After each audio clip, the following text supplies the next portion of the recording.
Adventist World Radio, the voice of hope. Radio Adventista iraisam pirenena miaraka amin'ny feo fanantenana.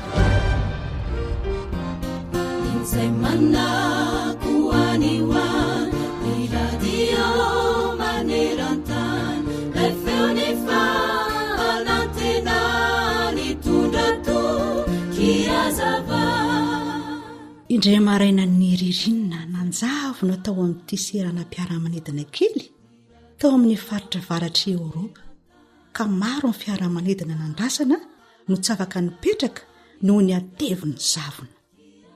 Rehefa ny andro ora ela dia nambara ny aingan'ny fiara-manidina iray ianatsemo. Anandrana iainga ny mpanamory lehibe hoy ny antson'ny fanamafisam-peo. Dia nisy nitsatsaingoka hoe inona no hitranga raha tsy vitan'izany. Dia ny salasala ny mpandeha mbola tsy nizavonazavona tamin'izay fotoana izay. Nakatoko tamin'ny tompony andraikitra ny mpandeha, nefa tsy nety resy lahatra izy ireo ny andeha. No ny farany dia tonga teo anoloan'ireto mpandeha ny mpanamory ary niresaka. Niresaka sy ny endrim-pitokisana teny amin'ilay mpanamory sy ny fanapahan-keviny ary ny tokony nomeny nanome toky sy antoka nyreto mpandeha ireto, ka dia nanaiky andeha ilay fiara-manidina ny olona rehetra. Izany tantara izany dia mpianamana no mampatsiahy antsika ny amin'ny dia iray izay tandondondoza saropady dia ny fiainana izany. Tsy misy vonjy azo antoka, azontsika antenaina na avy amin'ny fitaovana inona na avy amin'ny filazahany toetrandro inona. Andeha isika hanao toy ireo mpandeha fiara-manidina ireo, ka andeha hiaraka amin'ilay mpanamory azo antoka. Iza ankoatran'i Jesosy moa no afaka hitondra ny fiainantsika? Jesosy irery ihany no mahalala mialoha ny zavatra rehetra izay tsy maintsy andalovana. Izy rery dia Jesosy irery ihany izany no afaka mitondra antsika eo amin'ny tena fitodiana marina. Hoy ny mpanao salama ao amin'ny salama 1:7 manao hoe: nanohy ny rivotra mahery izy ka nitsahatra ny onjan-drano. Dia faly ireo satria nitsahatra izany ary nentina amin'ny fitodiana ny riny izy.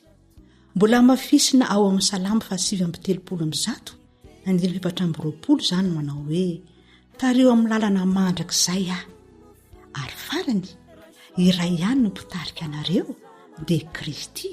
Hoy ny Matteo 20:20.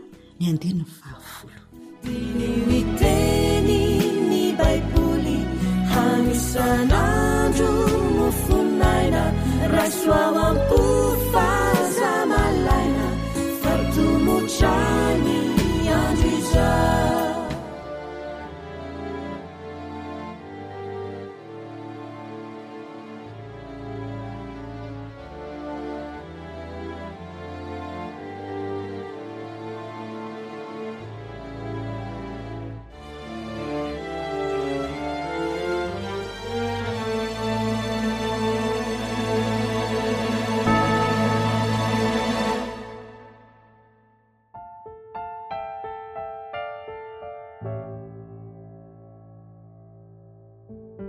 Raha maluka ny andro to manjombona toko, takona ilay masoandro to torovana ny fo.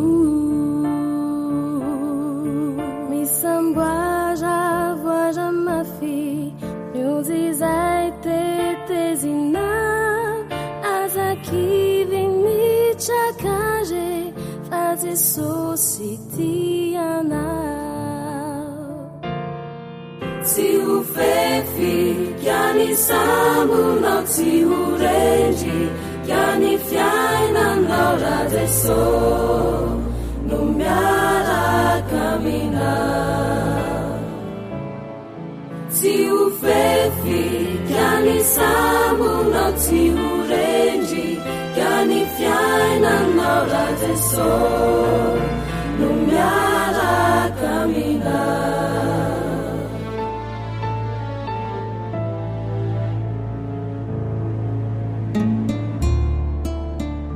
Groupe Eva.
kiany sambonao tsy horendry kiany fiainanao rajeso no miaraka mina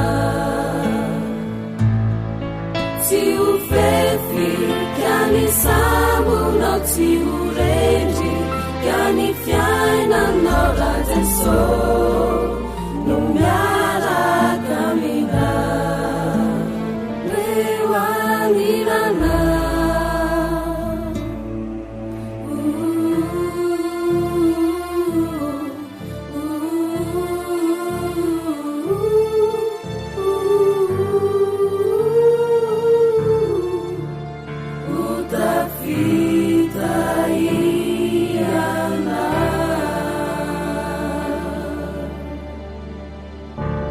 zay lay onjany fanantenana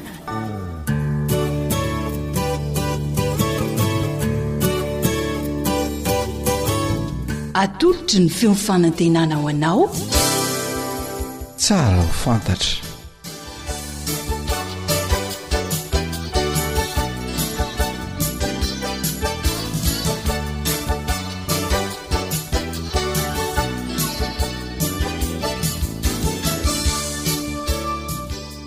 miarabanao manaraka ny fandaharana tsara ho fantatra eto amin'ny feo ny fanantenana ny namanao zoanitra no mifampitafa aminao ry lahy kosa ny teknisianina izay ahafahana mifandray sy mifampita ny fandaharana dia mirary anao anovosoa sy ankafy amin'ny fiainoana ny fandaharana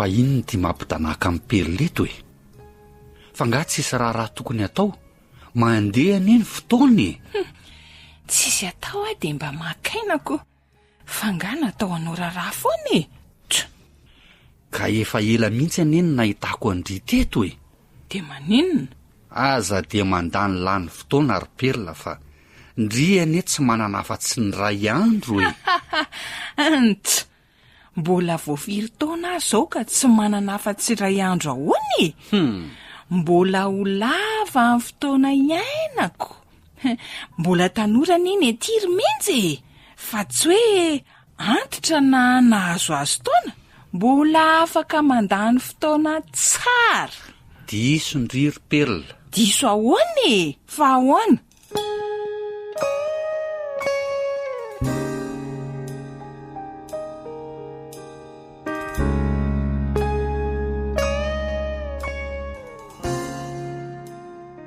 mety ho betsaka isika no ametra-panontaniana tahaka any perla teo izay irentsika tao amin'ny tantara mety tsy ho vitsy ihany koa nefa ny mahatakatra avetrany ny asarobidin'ny fotoana mahakasika izay indrindra no resantsika ato anatin'ny fandaharana fiteny fandre tokoa no hoe ny fotoana very dia tsy azo averina intsony tsara tokoa ny ahafantarantsika fa eo amin'ny fiainana dia iray andro ihany no antsika dia ny anio izany satria ny omaly dia efa nofo mivalina sahady ary ny ampitso dia mbola ho antenaina raha ho tonga amin'izany ihany isika noho izany ny anio izany no andro manandanja indrindra ho antsika olombelona inona zao nataonao androany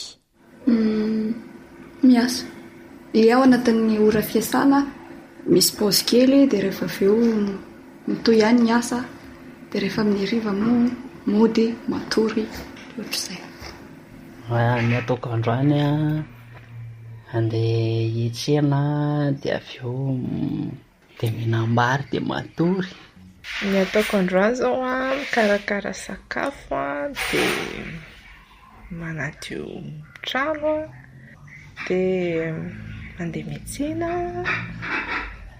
dia mba makamakaina amin'ny laloshe ny ataoko androany mametraka tanjona dia nitanjona ohatratrariko manao devoir matematika anankitelo dia rehefa farana ny tontolo andro dia eo no jereko hoe tratra ve ilay tanjona hoe vita ve ilay devoir rehetra sy matematika anankitelo eo no jereko hoe nety ve ny tontolo andro andrano sa be fotoana very sa tsy ampy le fotoana ohatr'izay. manasa vilia anasa lamba dia tsy haiko aby dia mbola bedabeba mbola izay aloha ny atao e. Androany zanaka ny am-pianarana dia zana no devoir dia raha vita ny lecture sy ny géographie dia passe ensuite ny anglais.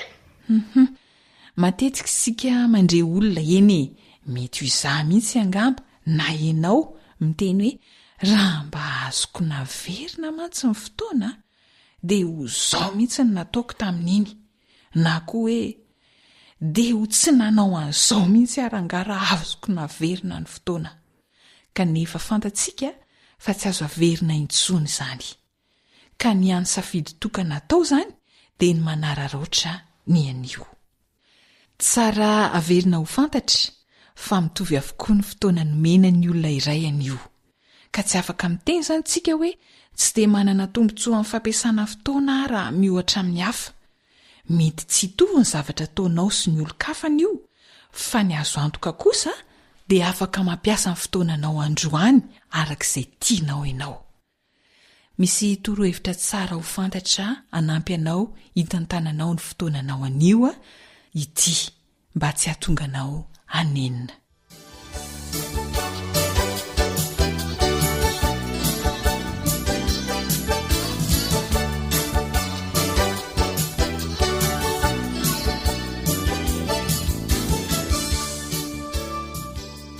Anio ary dia manana tanjona amin'ny zavatra atao. Raha tomantsy tsy ho hay mihitsy ny tiana atao eo amin'ny fiainana anio dia tsy hanandanja mihitsy izay zavatra atao. Fa amin'ny fametrahana tanjona no ahitana ny fomba tsara izay nampiasaina ny ora sy ahafahana manao tombana ary dia mahita fi amin'izay natao tamin'ity anio ity.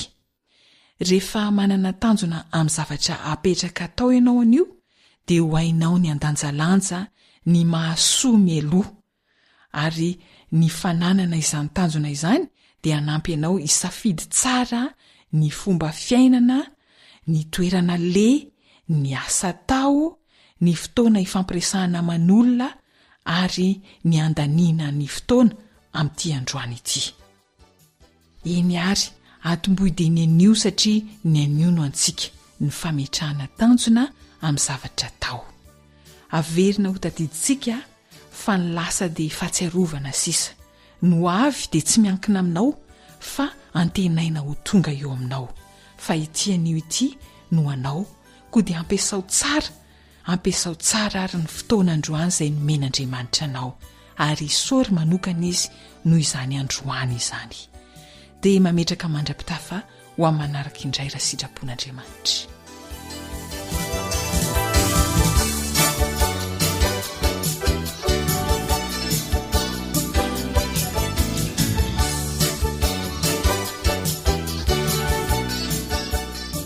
Ankoatra ny fiainoana amin'ny alalan'ny podcast dia azonao atao ny miaino ny fandaharany radio AWR sampana teny malagasy amin'ny alalan'ny Facebook isanandro amin'ny ity pejy ity feo fanantenana.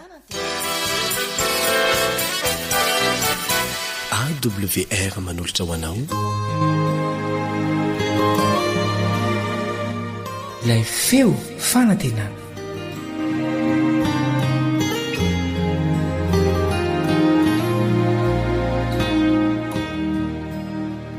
Ny namanao ry sarandrenjatovy no manoloananao indray amin'izao fotoana izao. Manasanao mba hangilatsofina tsara. Alohantsika hivavaka.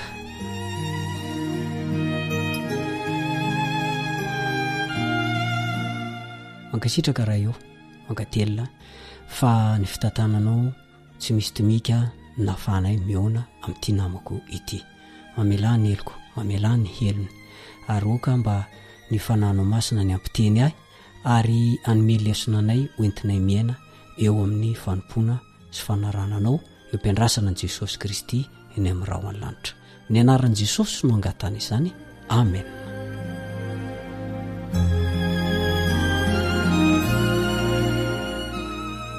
raha monina any am'morontsiraka ianao na efa mba mpandehandeha any am'morontsiraka dia efa mahafantatra n'izany atao hoe sangobary zany.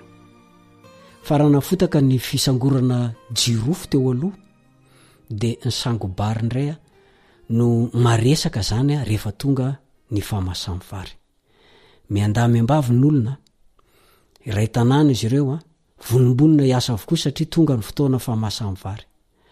De ny olona rehetra de mifampiantso hoe andao sangobary sangobary rô tsy mba tony amin'ny faritra any Tsianaka nefa ny any amin'ny faritra analanjirofo fa raha mijinjavary ny any loatra de misangotra na mitango salombary kosa ny any amin'ny faritra Tsinanana.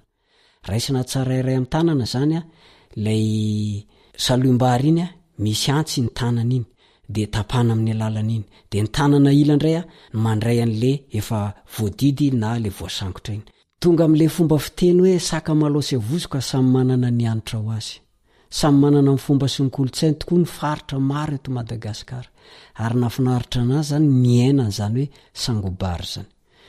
Manao lara mahitsy ny olona de misy ny mpisangotra manapaka ny salombary mifanitsy aminy misy ihany kosa ny anankiray mitondra harina na helitra manangona n'iny rehefa feno ny tanan'le mpisangotra zany de entin'ilay mpanangona iny hoe eo ambony tsia indray misy tsia zay mipetrapetraka iray lavidavitra ry mivelatra izy io le vary avy eo anaty harina iny zany de entiny ery de alahadahany eo de miverina indray izy mitondra n'lay harina iny anangona zay efa eny an-tanan'ny mpisangotra rehetra. De toy zany mampatsiahy antsika fa ny fanjakan'Andriamanitra ihany koa de feheziny fitsipika anankiray. Mba mailo ihany raha ohatra ka misy mitarika anao tsy hanaraka fitsipika na anintsiny fitantanana azy. Tsy avy amin'Andriamanitra zany satria tompony filaminan'Andriamanitra ary ny fiangonan'Andriamanitra de manaraka fandaminana izy. Korintena 2:7 ny 5:13 misy an'izany. Raha sendra tara kely ny mpanangona de injany misy feo eno miantso hoe vary milaza zay fa efa feno ny tanany de avy alao zay ny dikany misy lesona azo tsoana avy amin'izany fa nandritra taonjato maro de nisy antso nisy baiko ho amin'ny famonjem-panahy kanefa sika de to mitaredretra tsy mivakoloha ary lazain'i Jesosy mihitsy fa vitsy no mamaly ny antso. Matthieu 7:7 Matthieu 7:7 efa ela tokoa mantsy izy no ny angavy asy anao mba hijoro eo amin'ny banka fa to tsy rototra kory sika. Raha asa famonjem-panahy no resaka tsy taitra sika. Resaka momba n'izao tontolo zao ino fa mifampitaona mirotra ho any avokoa ny rehetra loza nefa fa ho an'izay tsy liana amin'ny famonjem-panahy de hoy ny Korintena 2:7 loza raha tsy mitory ny filazantsara. Noho zany andeha hiasa. De asa razonao an-tsaina taominao amin'ny toerana anankiray efa nomanina zany ireo vary voasangotra reo. Mampatsiahy antsika zany fa ny tena vary fa tsy ny tsiparifary no angonina ho any an-tsopotra. De toy zany ihany koa fa raha ho avy amin'ny fotoana fijinjana zany hoe amin'ny fiavarana n'izao tontolo zao dia hiavaka isika ka ny mendrika ny lanitra no andovan'ny fiainana mandrakizay. Zay mivoalaza ny Tesalonianina 2:4 ny 5:9-17 Tesalonianina 2:4 ny 5:9-17 ho tavela eto ianjadiny loza fito farany ireo izay tsy namaly ny antso ny fibebana. Matthieu 7:12 misy an'izay. Matthieu 7:12 ary ny Apokalipsy 15 ray mantolo. Nafinaritra na tamin'izany sangobary zany de tsotra. Koragna zany an-tanimbary. Fifaliana tsy misy toy zany rehefa miady ny resaka mafinaritra ane zany. Atao zany mba andaniana andro, andaniana ora, tsy atsarovana ny danik'andro. Mamay moa zany any amin'ny faritra analanjirofo mandoro tanteraka. De ohatran'izany koa rehefa misy mpanota iray mibebaka zay voalazan'i Jesosy de fifaliana toy zany any an-danitra.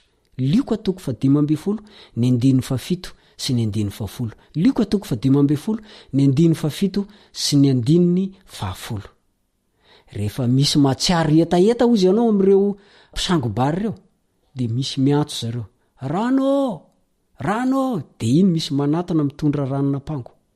Mizara n'izany ho an'izay mila fa ny tena nafinaritra tamin'ity mandeha tidy zao ranomboany mihitsy nasolo ranonampango satria ny ranonampango tamin'izay fotoan'izay efa lany angazay ihany fa ny lotsimo tamin'ny fotoana io de tena efa vonona ho tsakotsakoana de ho toy izany koa ho voky zavatsoa ireo mazoto manao ny asan'ny tompo aza manantena na inana avy amin'ny azonaina zany zay kamy miasa tsy ho voavonjy izy raha ny tena marina satria hoy Paoly raha misy tsy mety miasa de aoka tsy inana izy Tesalonianina 2:7 ny andro talata sy alakamisy moa no fadiny tany any amin'iny faritra nalanjorofo iny le nandehanako zany saingy reto fianakaviana reto kosa de tsy mifady an'izany ary zany tokoa ny tokony izy satria tsy nisy andro ratsy zany nataon'i Jehova raha ny baiboly no arahana fa araka ny voalaza ny Genesis 2:1-7 Genesis 2:1-7 de rehefa vita n'Andriamanitra ny lanitra sy ny tany sy zay rehetra ao aminy de nitsahatra izy tamin'ny andro fafito tsy nanohy ny famoronana intsony izy fa ny andro fafito na ny sabata no noforon'ny farany kanefa na de zany aza de navany tamin'ny andro enina ny andro fafito satria hoy ny baiboly hoe ary Andriamanitra nitahy ny andro fafito sy nanamasina azy satria tamin'izany no nitsaran'Andriamanitra tamin'ny asany rehetra zay noforoniny tamin'ny nanaovany azy ny magaga de zao tsy nataony tamin'ny andro enina zany fitahiana sy fanamasinana na ary fitsarana zany navany tamin'ny andro enina mihitsy ny andro fafito misy dikany lehibe zany satria raha tiantsika no tahian'Andriamanitra raha tiantsika no hamasinan'Andriamanitra raha tiantsika ny hiditra ao amin'ny fitsarana na ara-nofo na ara-panahy indrindra ny mba ho anisan'ny olona ho tafiditra amin'ilay tena fitsarana mandrakizay na ny fiainana mandrakizay zany de fahendrena ho antsika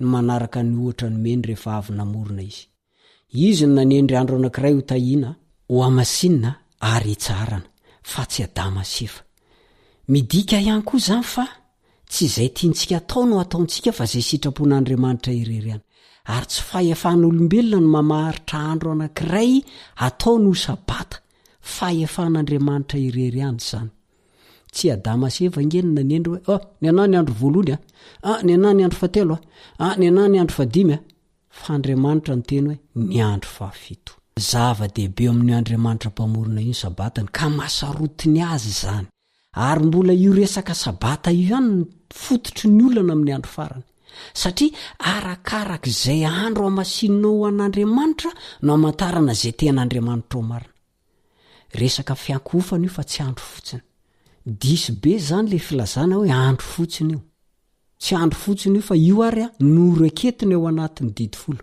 zany hoe didy io lalàna io raha nanome ohatra antsika zany le mpamorona foy ny tany edena i Adama sy Eva de mbola nitohizany izany fanomezana ohatra zany rehefa tonga nofo izy fa tantarainy baiboly fa rehefa tonga nofo tao a Nazareta Jesosy zay tany nabe azy araka amin'ny fanaony de niditra tao amin'ny sinagoga tamin'ny andro sabata izy ka nitsangana hamaky teny Lioka 4:4 misy an'izay Lioka 4:4 io lay Kristy izay nandrasana ho avy nandritra ny taonjato maro Jaona 4:15 misy an'izay Jaona 4:15 ary ny mpanaraka azy no atao hoe kristianina ko ny kristianina zany de manao to azy manaja sy makamazina ny andro sabata izy ka rehefa ho avy Kristy de ho fantany amin'ny fijery ndray mandeha monja zay azy sy izay tsy azy satria hiavaka eo zay manao tsinitsinina ny fanamasinana io sabata io manao tsinitsinina ny fanamasinana ihany koa azo mandritra n'io sabata io ary Jesosy no ohatra ho antsika de andeha sika anao tahaka an Jesosy hanaraka ny diany de mipetraka amin'ny fanontaniana hoe kristianina marina tokoa ve ianao Kristy tany am-piangonana rehefa sabata ny andro ianao mankany an-tsaha ianao mandeha misangobary ianao mandeha misangotra letsia ianao mandeha mijijavary ianao mandeha miantsena ianao mandeha mianatra kristianina marina ve ianao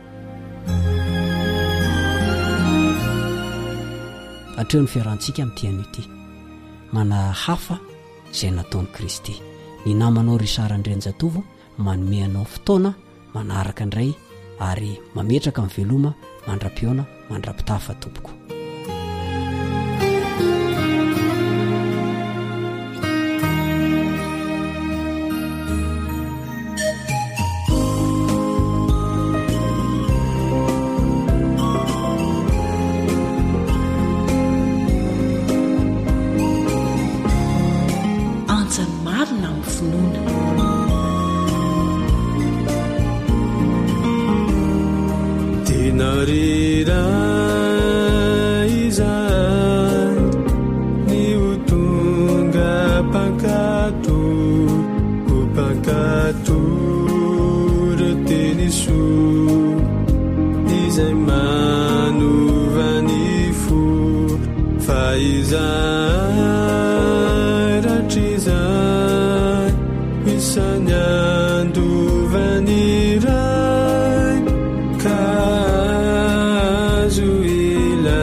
zaza andabalaky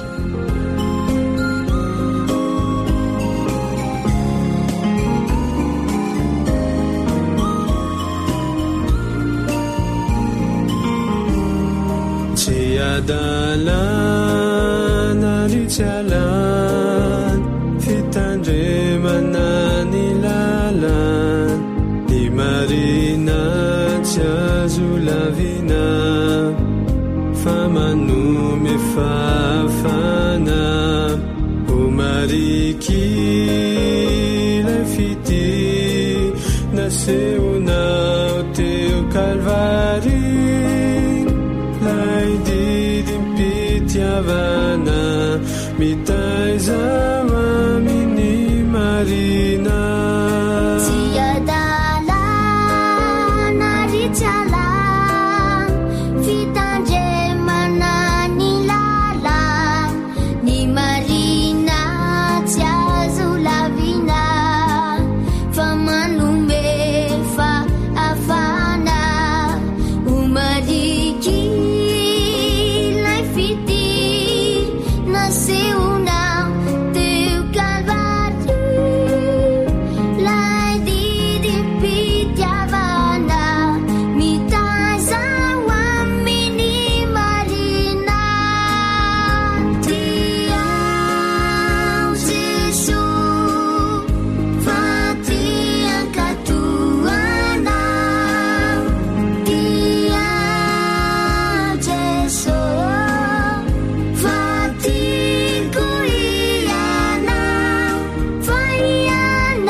fianakaviana fon'ny fiarahamonina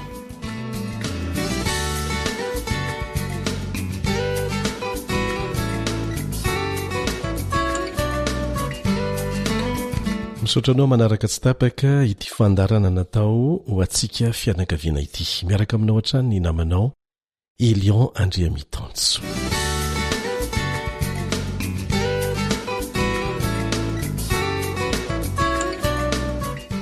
Fanontaniana vetrano no anomboantsika azy.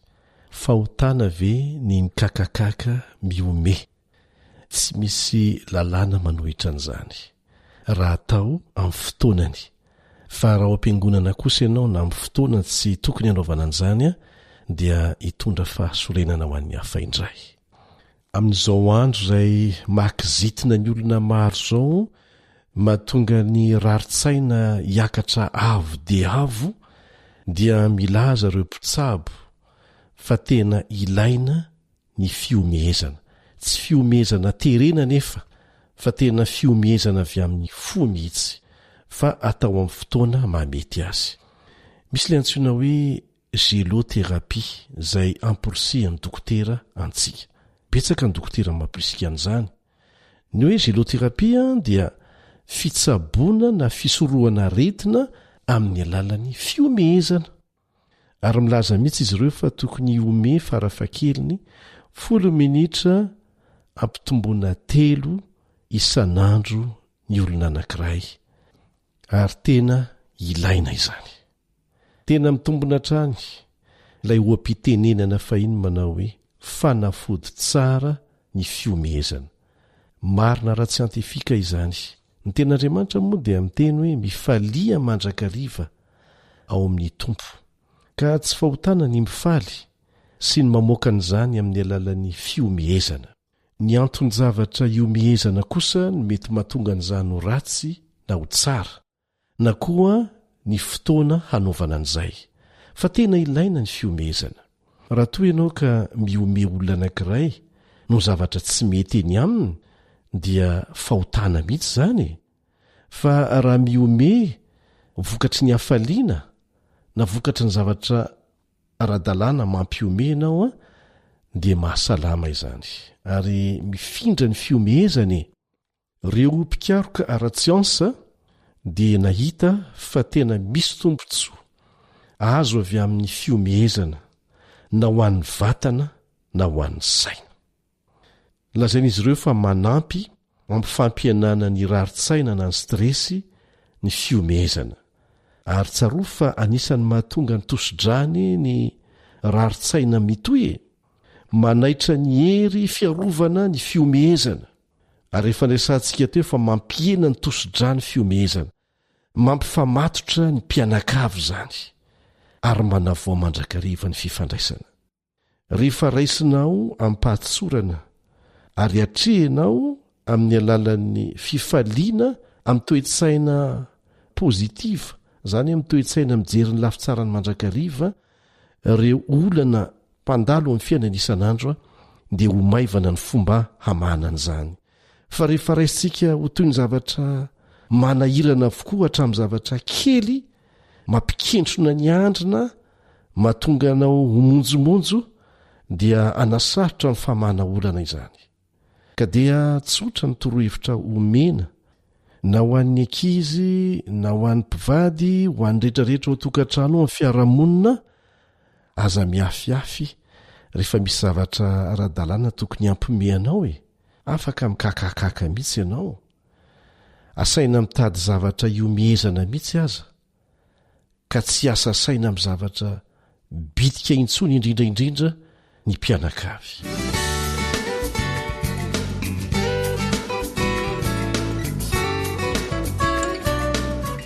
Tamin'ny fitaizana fahiny dia amin'ny akamarony asana vokatry ny toe-tsaina ny lovaina dia lasa kolotsaina ny ainana tamin'izany fotoana izany, dia norarana ny ankizy rehefa miome. Tena norarana mihitsy na dia fiomezana ara-dalàna zao aza. Ny fandiniana natao dia nahitana fa be diabe ny fotoana iomezan'ny ankizy, ifalian'ny ankizy mandritra ny andro anankiray. Ary rehefa mitombo ny taonan'ny olona dia miamiena izany mandra-pahafatiny. Nisy fanisana natao mihitsy tamin'izany dia nahitana ny fiainan'izany hatrany hatrany. ka aoka isika ray aman-dreny tsy ibediny ankizy raha toka miome mifaly ny akalamanjahany endry zareo amin'ny fiomezana ara-dalàna. Efa ndraisantsika teo fa ny fiomezana ny tsy mety eny amin'ny hafa dia tsy tafiditra ao anatin'izany. Ny fiomezana vokatry ny fahitana zavatra ratsy na vetaveta dia tsy tafiditra ao anatin'izany, fa azontsika tsaina ny tianambary.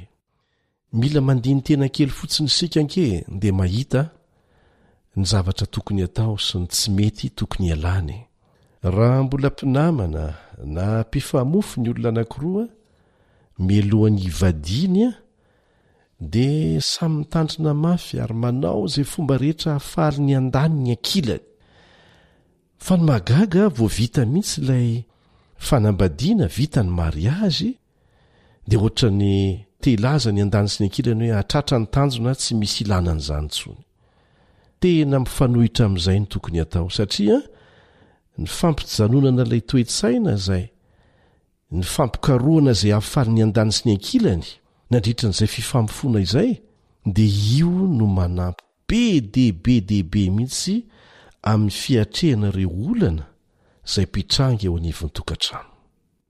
Mila mianatra mijery an'ireny zavatra rehetra mandalo amintsika ireny sika amin'ny toe-tsaina manao hoe fa ny zavatra rehetra dia ataon'Andriamanitra miara-miasa soa izay tia azy. Mahay ny zavatra rehetra ao amin'ilay mampahery ahy.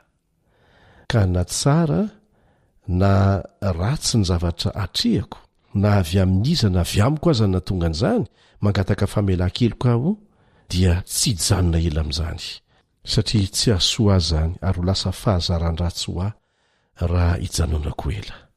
Fa natao hiarina indray hanohy ny fiainana ary hiaina amin'ny fiainana tokony hiainako. Ny fandiniana natao dia nahitana fa fahazarana no raiky tapisaka fotsiny ny olana maro izay atrehan'ny mpivady na ny mpianakavy ao an-tokantrano ao. Misy zavatra efa naverimberina dia lasa fahazarana nipetraka fotsiny, kanefa tokony havadika izany fahazarana izany mba ho amin'ny zavatra tsara indray, dia izany no lasa mahazatra sy lasa fanao ao anivon'ny tokantranontsika ao. Aza raisina ampahamatorana loatra ireo olana madinidinika izay mpiseho ao-tokantrano. Anisan'ny fanandramana ny ainan'ny hafa ary nahitany fahombiazana ny fiomehezana, ny fiarahana miome amin'ny tsy fifankazahoan-dresaka tsy nahy izay mety miseho amin'ny mpianakavy. Tsy raisina ho zavatra tena hoe serieux, tsy raisina ho zavatra hoe matotra, fa na mety ho zany aza dia lasa mivao azy rehefa raisina amin'ny toe-tsaina mijery ny lafitsara ny foana. Mahasalama ny foravoravo izay miteraka n'izay fiomezana izay matetika. Izao voalaza ao amin'ny Ohabolana 7:12. Ohabolana 7:12. Ny foravoravo mahasalama tsara fa ny fanahy-kivy mahamaina ny taolana. Ny dokotera dia nilaza fa ara-bakteny mihitsy zany. Rehefa faly ny olona anankiray manana toe-tsaina mijery ny lafitsara ny mandrakariva na marary aza dia vetivety dia sitrana. Ary raha salama izy dia mitohy ny fahasalamany. Fa ny olona anankiray kivy tsy manana fanantenana na salama aza dia vetivety foana dia harary. Ka entanina isika tsy salasala ny faly, tsy salasala ny ome amin'ny fiomezana ara-dalàna. Ataovy izany fa mahasalamanao izany ary mifindra any amin'ny hafa izany hanamaivana ny toe-javatra izay manahirana ny maro izay mifanena aminao eny an-dalana eny na mifandray aminao ao an-tokantrano ao. Izarao an'izany tsikitsiky mpifaliana izany ny ao an-tokantrano sy izay rehetra mifanena aminao, fa ho hitanao ny vokany fa hitondra soa be dehibe ho an'ny fiarahamonina izany.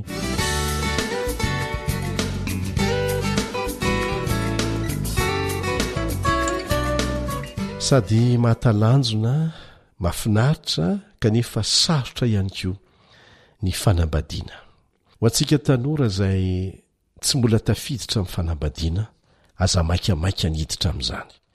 Mila fiomanana be dehibe izany, tsy fahalalana ara-tsaina fotsiny, fa tena zavatra iainana eo amin'ny fiainana andavanandro ao anatin'ny fahatanorana ny toe-zavatra sarotra lalovantsika isan'andro ireny manomana antsika ho afaka miatrika an'izany fanambadiana izany fa aza maika ny anambady ho tonga eo foana io amin'ny fotoanany. Misy sangisangy alefan'ny tanora ary haheliny amin'ny Facebook sy ny tambajotra samihafa manao hoe efa manenjika mafy aorianao ny fanambadiana ary ohatry no tratrany ihany azy zany.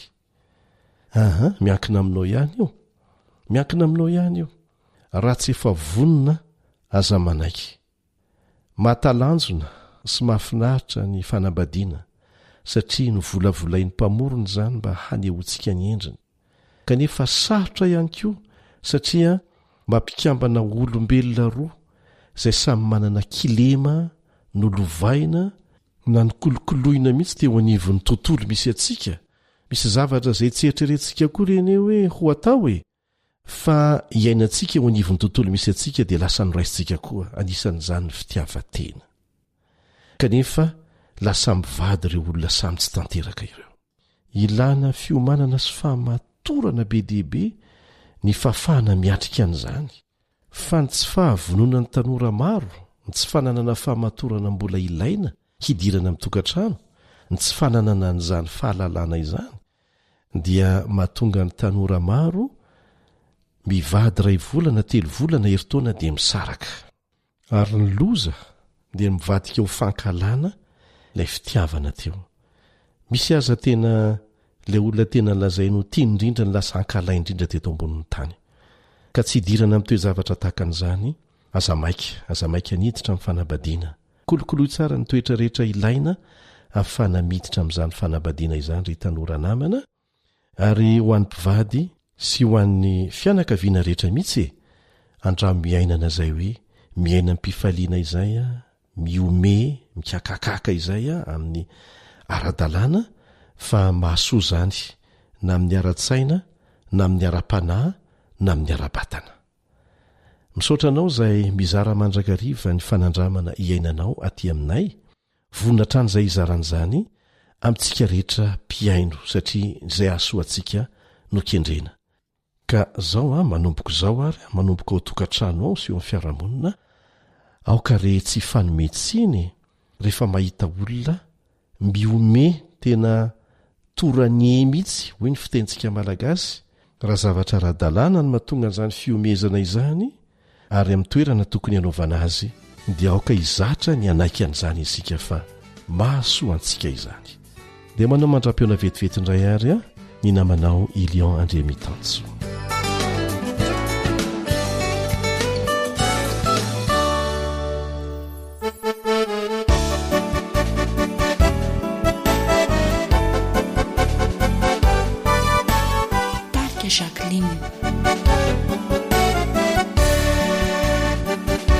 Fabeny zava-miafina ao ambadiky ntsika move mba fantatrao latsika tena izy tsy namboamboarin'iny nombela zaiko anao fa toy ny voninkazo vao maraina mampahery mamiratra tokoa satria fanomezam-pahasoavana lehibe nomeny tomposoa reo olona efa zatra ny mitsikitsiky foana sy falifaliko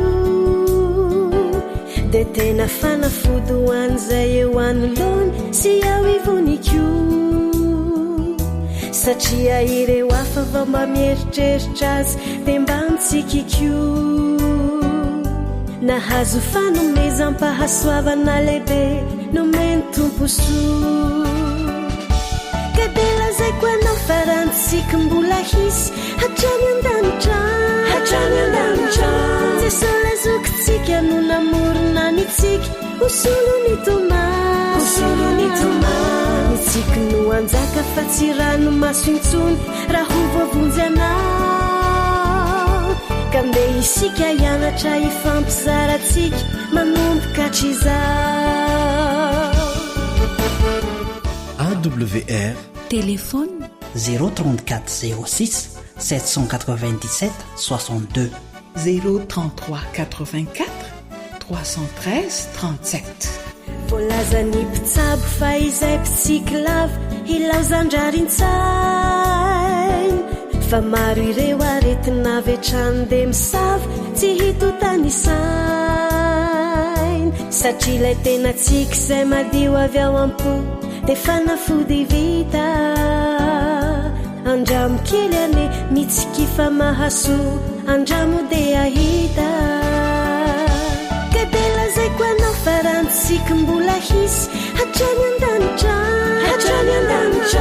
jesosy zokitsika no namorona nitsika osolony toma nitsika no anjaka fa tsy rano maso intsony raha ho voavonjy anao ka mbe isika hianatra ifampizaratsika manomboka hatrizao kabela zay ko anao farantsika mbola hisy hatrany an-danitra jesosy zokitsika no namorona nitsika osolony toma nitsika no anjaka fa tsy rano maso intsony raha ho voavonjy anao ka mbe isika hianatra ifampizaratsika manomboka hatrizao ka mbe isika hianatra ifampizaratsika manomboka hatrizao ho santatry ny fiainantsika ratry zay anye zao tsikintsika izao. Radio feo fanantenana.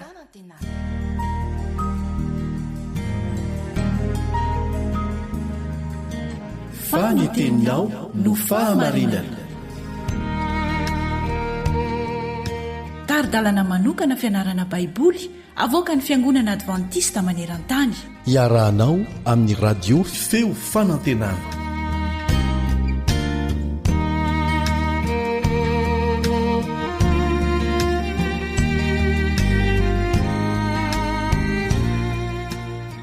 hisaorana tanteraka Andriamanitra tamin'ny nanomezany antsika fotoana nahafahantsika ny ara-ny anatra ny soratra masina teto, ny voninatrany ho azy irery ihany, ary ny fiadanany kosa ho amintsika izay olony.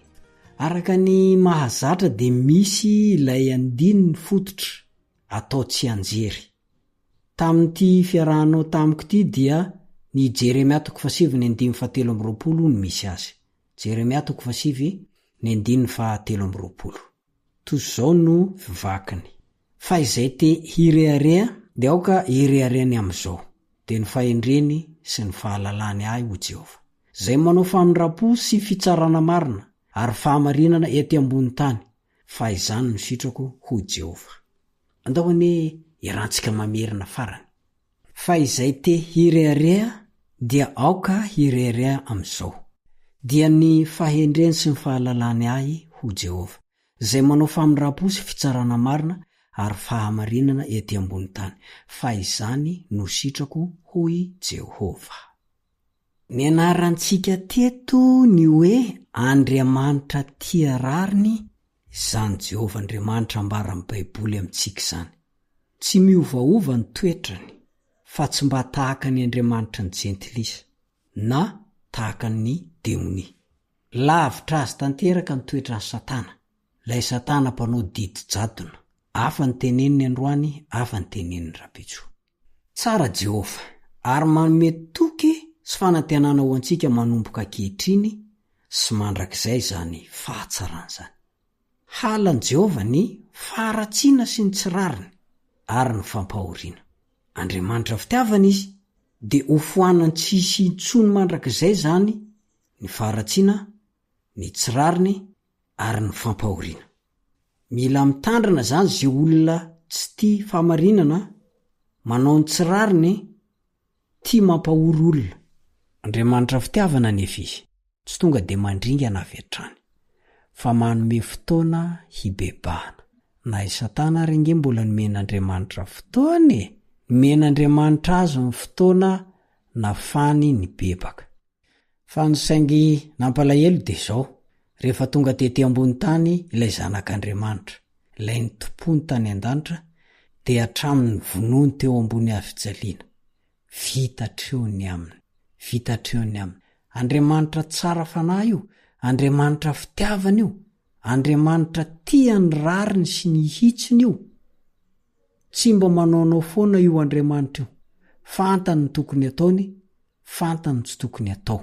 Na de tezitra mandrakariva ary izy de tsy mamaika azy ny amongotra, tsy mamaika azy ny andevona, fa zava-dehibe omeny lanja ny fibebana ary ny fitiavana ny rariny. Zay nge mahatonga azy tsy tonga de nandringana ny Ninive.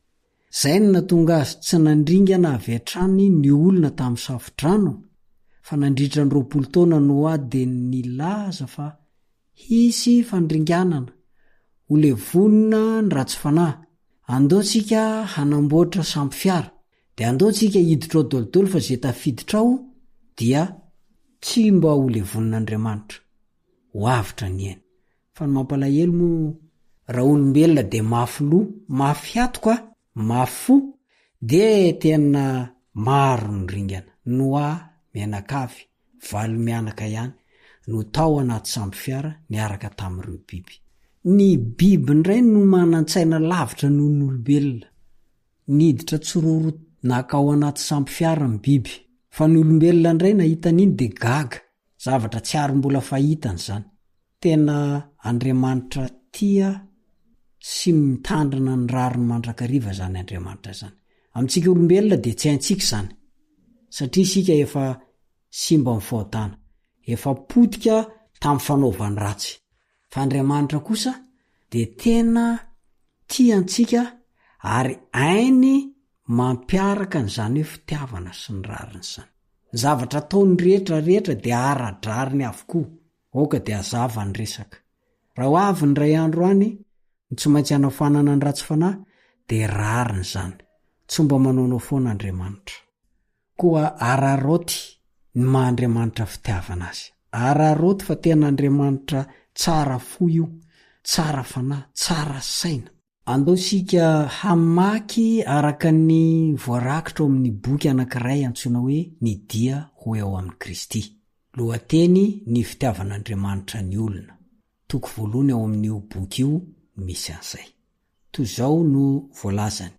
Ny tenin'Andriamanitra de mampiseho ny toetrany, ary ny tenany ihany aza no manambara ny fitiavany sy ny famindrampony tsy misy fetra. Raha nivavaka i Mosesy nanao hoe mba ampahitao ny voninahitra aho, de ho Jehova, izaho hampandalo ny fahatsarako rehetra ao eo anatrenao. Ao amin'ny Exodosy 7:30, ny 9:7 sy 7:7. Exodosy 7:30, ny 9:7 sy 7:7. Ary rehefa nandalo teo anatreha Mosesy Jehova, de niantso hoe: Jehova, Jehova Andriamanitra mamindra fo sy miatra, mahari-po sady be famindrapo sy fahamarinana, mitahiry famindrapo ho an'ny olona rivo mandimby, mamela heloka sy fahadisoana ary fahotana. Exodosy 7:30, ny 9:4 sy 7. Exodosy 7:30, ny 9:4 sy 7.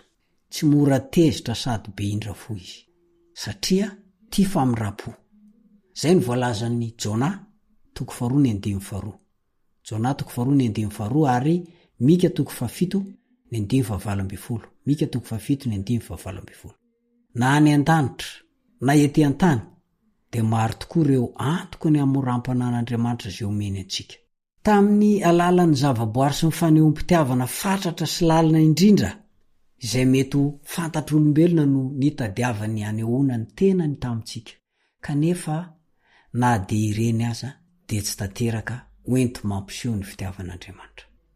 Fa na de tao aza izany rehetra zany, ny fahavalon'ny fahatsarana de efa nanajamba ny sain'ny olombelona, ka dia tamitahotra no nanatona ny olona n'Andriamanitra, sady no hevery no masika sy tsy mamela heloka izy.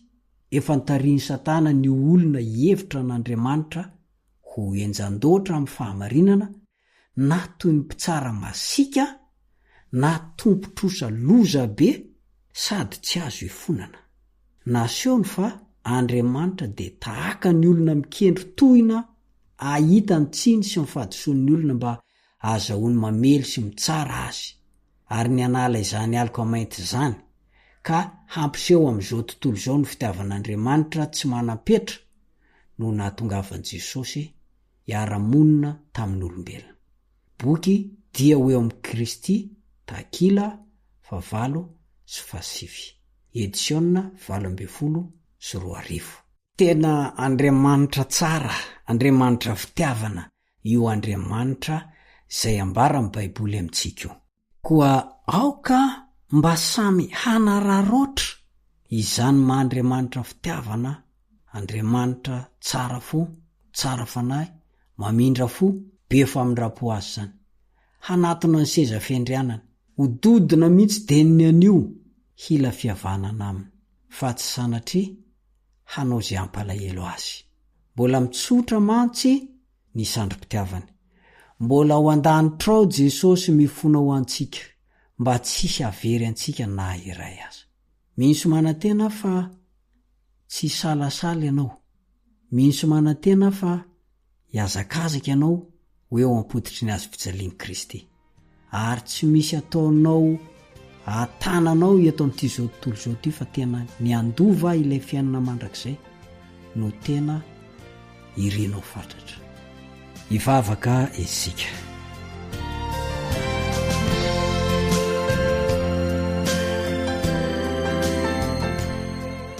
Sotranao zay ry iraina izay ny an-danitra, fanomeno anay ny fahafahana mianatra ny teninao ary hahalala ireo fahamarinana reketin'ny soratra masina. Mamelanay amin'izay rehetra tsy fahatanterahanay rehetra tamin'ny lasa.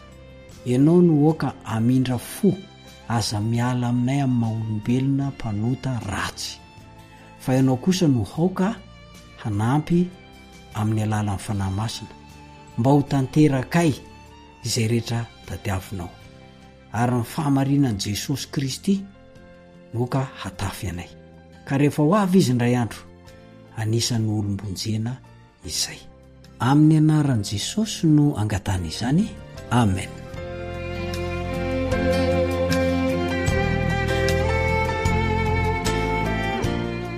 Saotra ny teknisianina Sam nampitany feo any amintsika tsirairay avy. Dia mametraka ny veloma mandrapitafa aminao indray ny namanao Richard Andrenjatovo.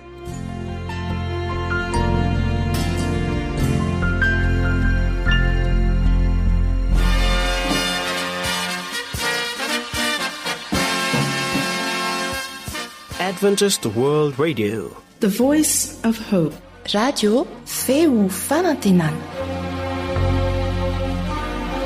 Narahanao teo ny fandaharana no vokary ny feo fanantenana amin'ny teny malagasy izay azonao averina sy alaina maimaim-poana amin'ny alalan'ny YouTube, Facebook, feo fanantenana. Mirary 420 ora finaritra ho anao ny AWR